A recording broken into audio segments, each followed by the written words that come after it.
Foy left wide open. Griffin, oh, wow! Incredible rebound putback.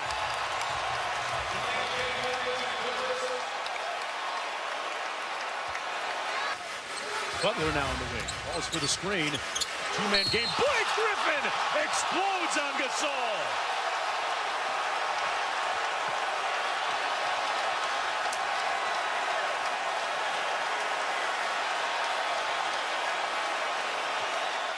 So, now that we got that out of the way, hey sports fans, Coach Nick here, and welcome to B-Ball Breakdown.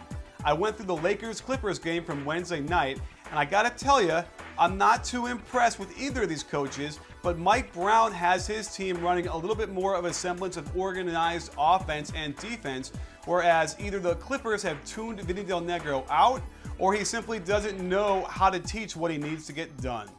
Let's start with the Clippers' first offensive possession, where you'd think they would be practiced enough to get this run right.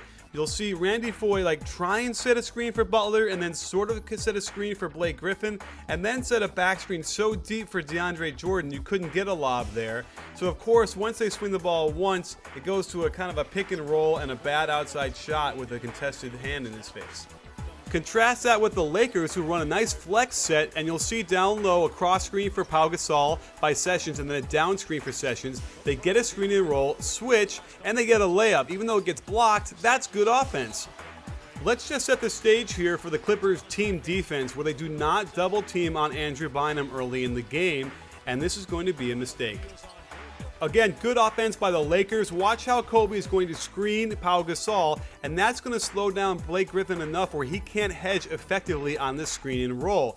Kobe gets out of there, Sessions turns the corner, DJ has to help, and there's a nice pass to Bynum, and that's going to be a finish every time.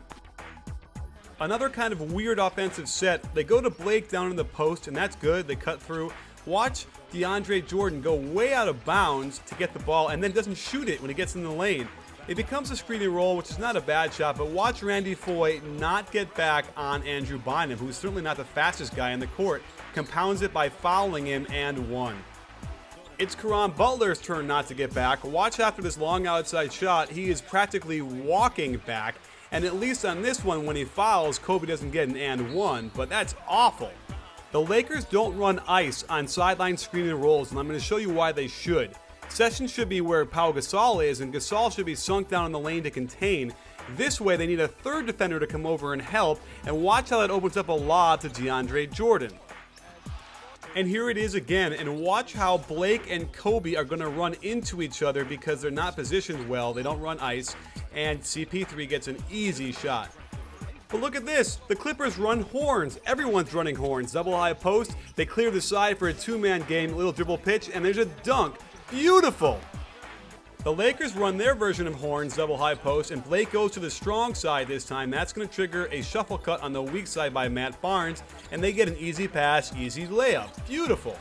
Same exact play, but watch how Kenyon Martin is supposed to stay on the weak side. Instead, he cuts through and gets his man in the way of Blake Griffin, who's got to take a ridiculously tough shot.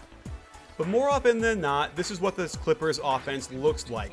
You'll see DeAndre Jordan wanting to set a back screen for Chris Paul on the swing, but Chris Paul doesn't know that's what he wants to do because they're not all organized. The ball goes back and forth across the top, and they burp up a bad shot with no time on the shot clock. And then they run a freeze-dried good set where they get a nice double screen on the weak side and some movement, but when they don't get the shot off of that with Butler, the offense dies. There is no other option. There's nowhere else to go except for dribble penetration across the top against a good defensive team and an awful shot with the clock going down. I don't want to belabor the point, but just look at this silly offense and how much Chris Paul is expected to do. He just dribbles all the way across, all the way around, screen, screen, screen, and then finally has to try and get to the basket and get a call. I wonder if the Lakers watched our last breakdown because here everyone's so concerned with Kobe in the post that DeAndre Jordan turns his head and lets Andrew Bynum get it right in there for a layup. This is a nice two-man action almost. Again, watch how concerned DeAndre Jordan is with Kobe in the post against CP3. He just lets Bynum get the dunk, but he blows it. Now that D-Fish is gone, the Lakers need a point guard that's going to go to the basket once a half and miss a layup. Maybe Blake's that guy.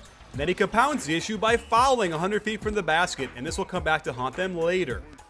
The stats prove that 2-for-1s are not very beneficial, and this is a good reason why. You end up getting a Kenyon Martin step back 12-footer fadeaway. And remember that stupid Blake foul 100 feet from the basket? Well, guess what? He does it again here on a foul they don't take early enough. Blake Griffin is like an addict who doesn't admit he's got a footwork problem. Watch how he gets to the lane and shoots the ball facing the wrong way. You're never going to make a shot like that consistently. The Clippers picked up Nick Young recently, and the thing you got to be careful about is that when you pass him the ball, most likely he's going to just shoot it, on 3 guys no less.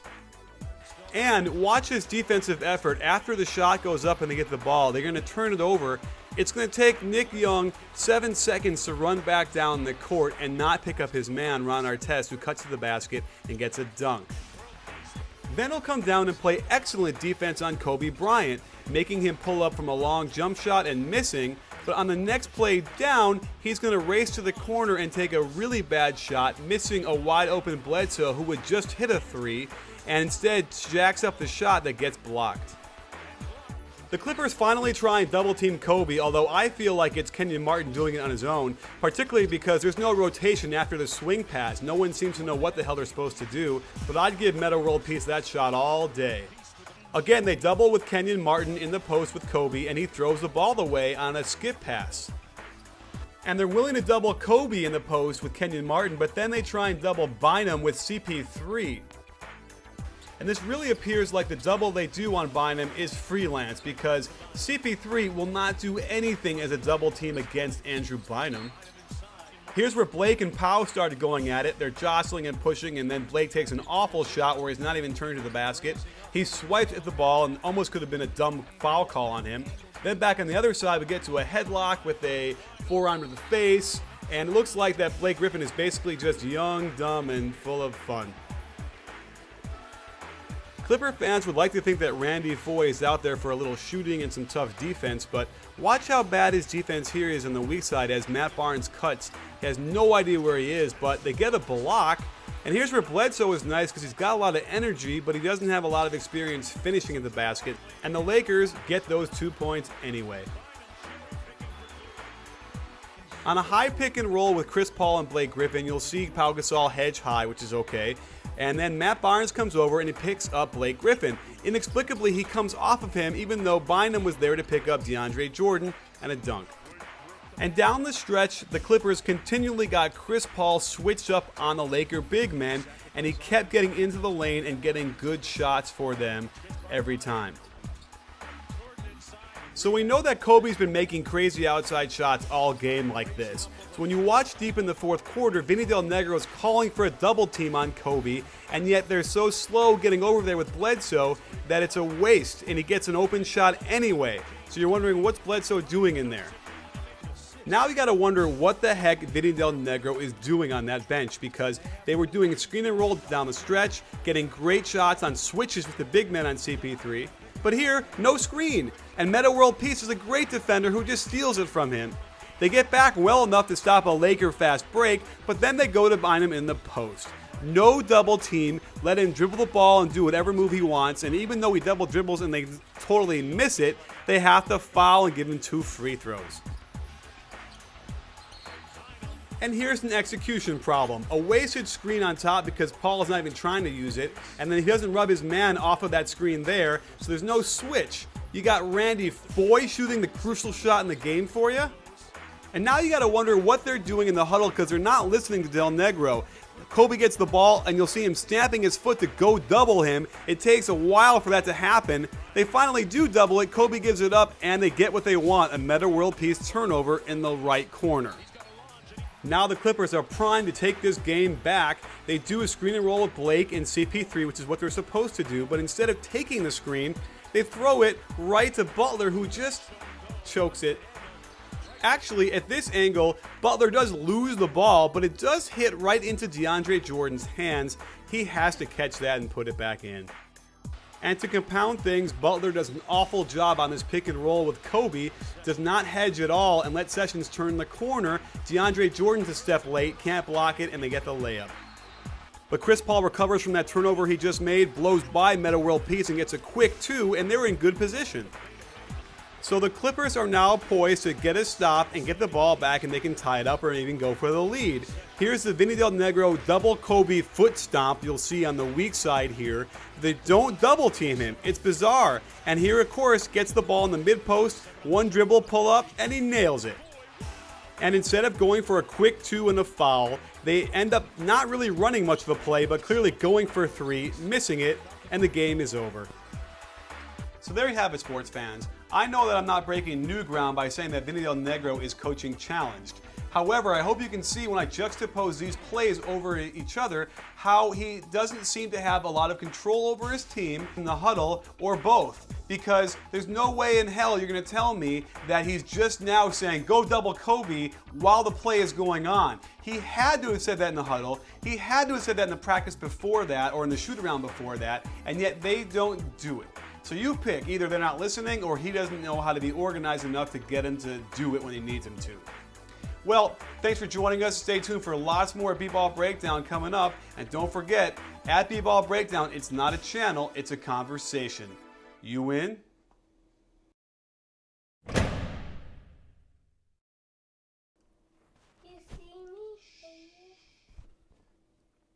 So there you have it, sports fans. I know I'm not breaking new ground with the...